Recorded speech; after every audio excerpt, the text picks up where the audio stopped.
আপনার স্মৃতিশক্তি কি দিনে দিনে দুর্বল হয়ে যাচ্ছে?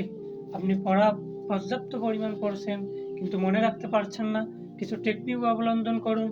আপনার পড়ালেখা মন বসবে এবং আপনার পড়া যথেষ্ট মুখস্থ মনে রাখতে পারবেন।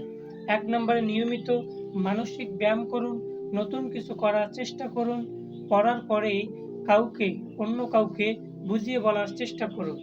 স্বাস্থ্যকর খাদ্য খান, পর্যাপ্ত পরিমাণ পানি পান করুন এবং পর্যাপ্ত পরিমাণ ঘুম নিশ্চিত করুন। প্রতিদিন কমপক্ষে ৭ থেকে ৮ ঘন্টা ঘুমানোর চেষ্টা করুন এবং নির্দিষ্ট সময়ে ঘুমানোর চেষ্টা করুন এবং নির্দিষ্ট সময়ে জাগ্রত হওয়ার রুটিন তৈরি করুন। প্রতিদিন ৫ ওয়াক্ত নামাজ মসজিদে গিয়ে জামাতের সাথে আদায় করুন এবং অতিরিক্ত চাপ, দুশ্চিন্তা থেকে এড়িয়ে চলুন। এই কাজগুলো যদি আপনারা করতে পারেন, আপনাদের স্মৃতিশক্তি দীর্ঘমেয়াদী হবে। আপনার স্মৃতিশক্তি আপনারা ধরে রাখতে পারবেন।